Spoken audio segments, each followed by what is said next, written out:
Length का नियम क्या कहता है?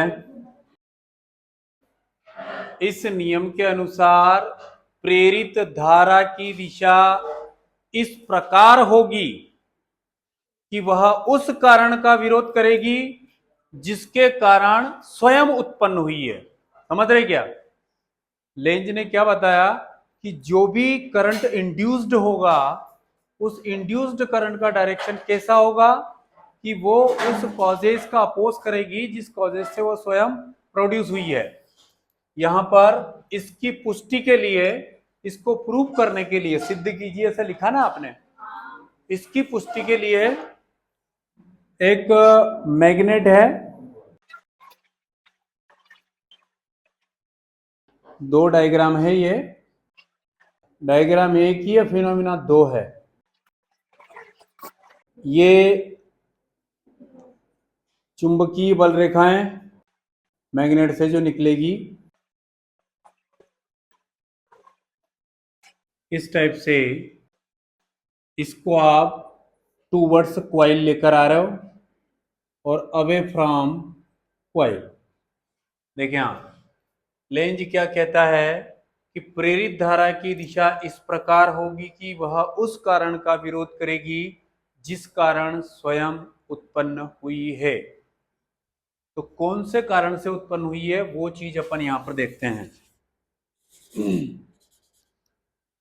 यहां पर डायरेक्शन, ये हमारे पास एक मैग्नेट और ये है कॉइल, कुंडली। ये दूसरी घटना है, डायग्राम एक ही है। जब आप इस मैग्नेट को इस कॉइल के पास में लेकर आते हैं तो ये जो कॉइल है, कुंडली, इसमें प्रेरित धारा उत्पन्न हो जाएगी। समझ रहे हैं? चुंबक को, कौन सा चुंबक है? यह दंड चुंबक, बार मैग्नेट, ठीक है, या फिर छड़ चुंबक, मतलब ऐसा टुकड़ा। समझ रहे हैं क्या? तो टुकड़े चुंबक को क्या बोला जाएगा? छड़ चुंबक या फिर दंड चुंबक, बार मैग्नेट। तो जब आप इस बार मैग्नेट को कॉइल के पास में लेकर आते हैं, कुंडली के पास में लेकर आते हैं, तो कुंडली में प्रेरित विद्युत वाहक बल या प्रेरित धारा उत्पन्न हो जाएगी, ये कंफर्म है। पर यहां पर जो भी धारा उत्पन्न होगी उस धारा की दिशा कैसे होगी कि वो इस चुंबक को पास में लाने का विरोध करेगी। तो ये कॉइल चुंबक को पास में लाने का विरोध कर रहे हैं, तो कैसे शो करेगी? यहां पर लड़ेगी तो नहीं वो। तो होगा क्या कि इस कॉइल में जो धारा की दिशा होगी वो एन शेप में उत्पन्न हो जाएगी। और वो कैसे? कि कुंडली एन ध्रुव की भांति व्यवहार करने लगेगी। तो जो एन शेप है उसमें करंट को शो करो। यहां पर ये भी एन है, ये भी एन है, दोनों सजातीय ध्रुव होने के कारण, एक जैसे पोल होने के कारण प्रतिकर्षण बल लगेगा। तो प्रतिकर्षण बल के विरुद्ध आपको मैग्नेट पर कोई ना कोई फोर्स अप्लाई करना पड़ रहा है। तो ये जो फोर्स अप्लाई करना पड़ रहा है, मतलब कोई कोई वर्क भी करना पड़ेगा आपको। तो ये जो किया गया कार्य है वो किया गया कार्य काय में कन्वर्ट हो जाएगा, यांत्रिक ऊर्जा या स्थितिज ऊर्जा में।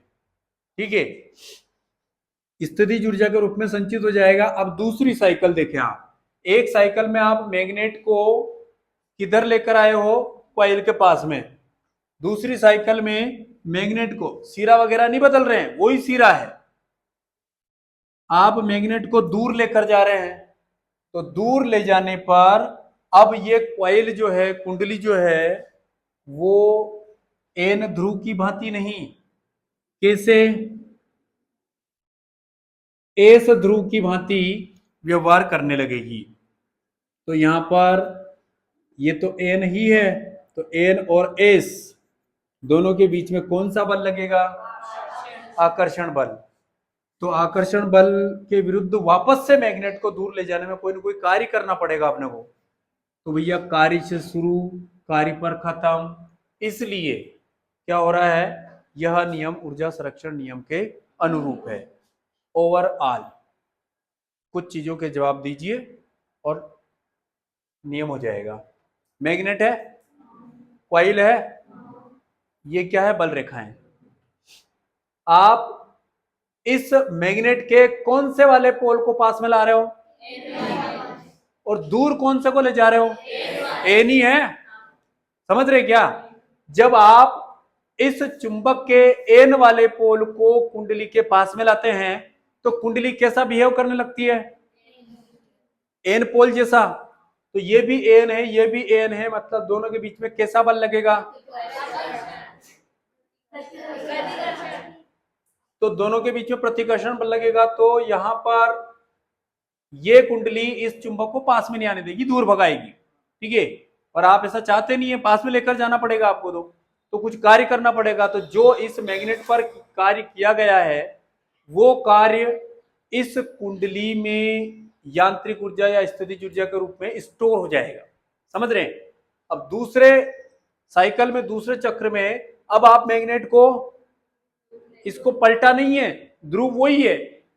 जब आप मैग्नेट को दूर ले जाएंगे तो क्या होगा कि अब कुंडली का ध्रुव कैसा व्यवहार करने लगेगा? एस ध्रुव की भांति। और ये एन परमानेंट है। तो एन और एस अपोजिट पोल है, विपरीत ध्रुव है। तो आकर्षण बल के विरुद्ध वापस से इसको, इस चुंबक पर आपको कार्य करना पड़ेगा। तो कार्य से शुरू, कार्य पर खत्म।